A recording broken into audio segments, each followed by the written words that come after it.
なんだ、いきなり叫び出して。ゲームイベント E3 での恒例任天堂ダイレクト。最初はスマブラの追加ファイターから始まり、いろんなゲームの情報を発表していく中で、ついに奴がその姿を現したのである。何そのテンション。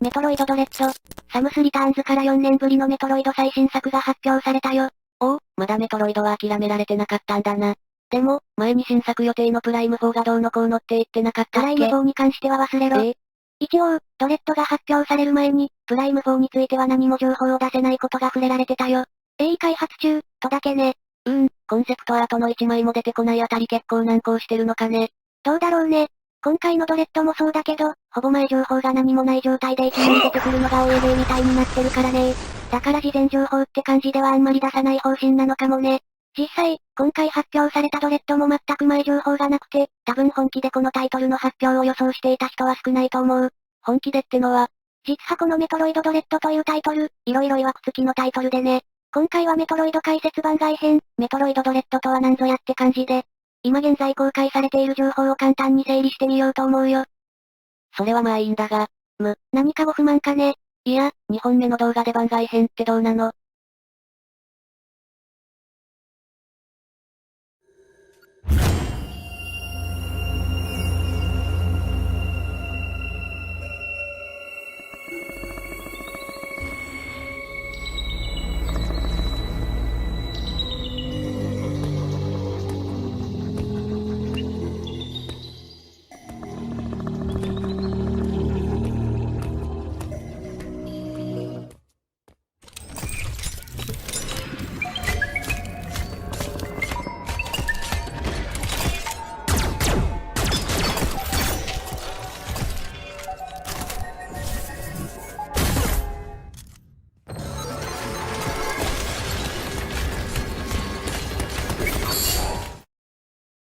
まず、メトロイドドレッドに触れるにあたって、この2本の動画の視聴を強くお勧めします。上がダイレクトで発表されたトレーラー映像。下がメトロイドシリーズのプロデューサーの坂本義雄さんがドレッドについて軽く解説する動画になってるよ。概要欄にリンクを貼っておくので、こんな動画見てないでとりあえず一旦見てきてください。というわけで、ここからは動画視聴済みの体で喋っていくね。まず、ドレッドというタイトルについて。実は、メトロイドドレッドっていうタイトルが世に出るのは、これが初めてじゃないんだ。新作なのに、情報リークでもあったのか。リーカー様の仕業とかじゃなく、きちんと公式で登場しているよ。時は2005年。任天堂がその年度に発売する予定を社内で共有するためのゲームリストがあるんだけど、その中にメトロイドドレッドの文字があったんだ。対応機種は任天堂 DS の 2D メトロイドとして作られる予定だったんだ。けど、技術や表現に満足がいかず流れた、という話はデベロップメントヒストリーで明かされたね。でも、これが明言されたのは今回が初めてで、今まではずっと開発されていたのか、そもそも本当に企画として存在したのかすら謎で、フ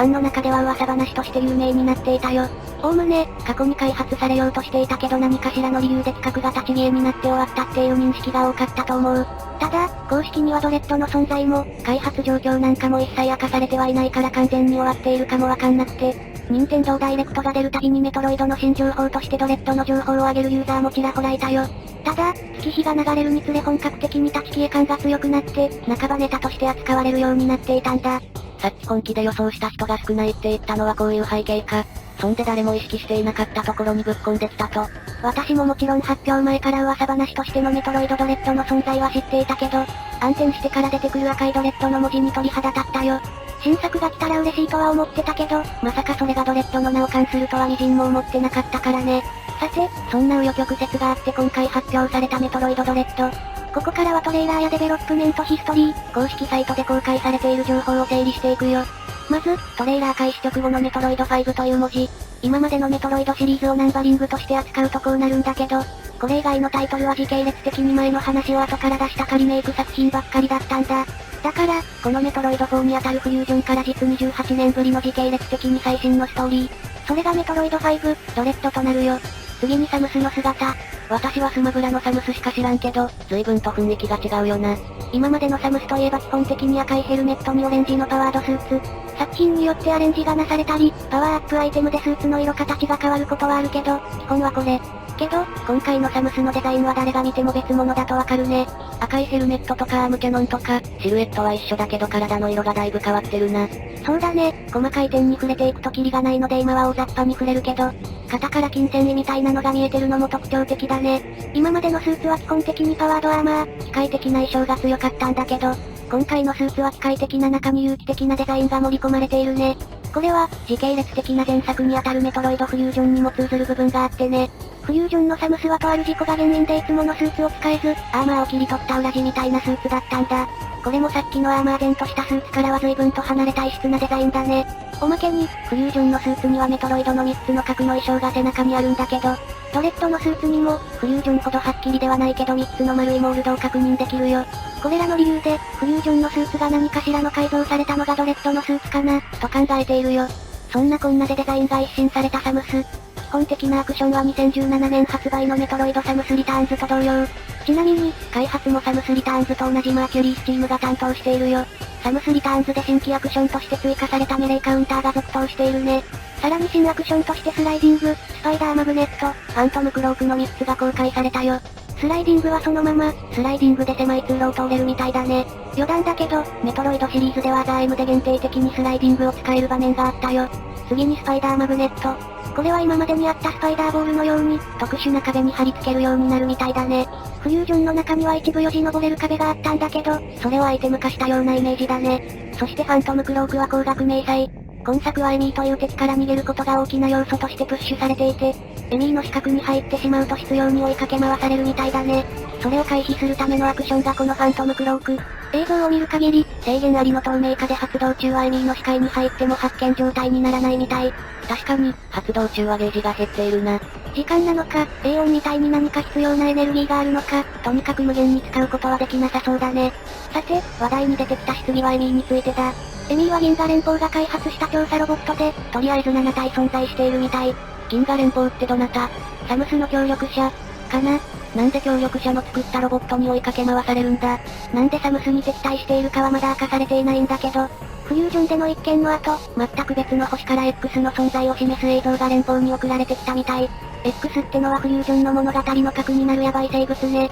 そこで、銀河連邦はその惑星に調査部隊を派遣することにしたんだ。その調査部隊としてエミー7体を送り出したものの、惑星に到着後に消息不明になっちゃったみたい。そんで消息不明になったところにサムスが調査に行ったらキラーになってやがったと。多分、そういうことなんだろうね。サムスを襲うようになった原因については候補がいくつもあるけど、情報が少なすぎるので今は一旦置いておこう。エミーは現状白、黄色、緑、そして壊れかけてる個体の4種類があったね。色違いについては7色あるのかな。どうなんだろうね。差別化として色を変えてたり、色によって攻撃が変わったりするのかな。造形的には人型と四つ足動物型を使い分けるロボットで、随分とアグレッシブに動けるみたいだね。曰く、めっちゃ恐ろしい敵のエミー。聴覚で敵を察知して、視覚に入ると襲いかかってくる仕組みみたいだね。ホラーゲームの鬼役みたいだな。過去にはフリュージョンでも基本的に逃げることしかできない敵は存在していて、それを思い出した人も多そうだね。そしてもう一つ、過去作プレイヤーだと気になることがあってね。というと、ここでちょっと問題。こいつらの共通点はなんだ？なんだ、こいつら。過去作に登場した機械系の敵たちだよ。見た目では赤い単眼で機械ってくらいしかわからんな。そうそこ、赤色の物合いなんだよね。それがどうかしたのか。この2体は超人族という種族が作ったんだ。超人族って誰ぞ？めっちゃ技術力の高い鳥っぽい人型クリーチャーだよ。で、エミーは銀河連邦が作ったって明かされたけど、作ったところが違う割には、随分と雰囲気が似ているなと思ってね。その超人族ってのが技術提供とかしたんじゃねえの？その可能性ももちろんあるんだけど、ストーリー上超人族は忽然と姿を消した謎の種族なんだ。そんな超人族の最新技術を銀河連邦が手に入れるのは難しそうだから、どうだろうね、って感じ。ただまあ、トレーラーの中にはかなりの技術を持っていそうな、鳥の特徴を持つ人型クリーチャーが出てきていたり、前作のサムスリターンズのおまけで超人族に関する不穏なイラストがあったり、どうやら超人族が一枚噛んでそうな感じがするのよね。エミーが暴走している理由ももしかしたら、銀河連邦に X の映像を送ってきた謎の人物もいることだしね。まああんまり憶測で下手なこと言わないようにはするけど、こういうの考えてる時間って楽しいよね。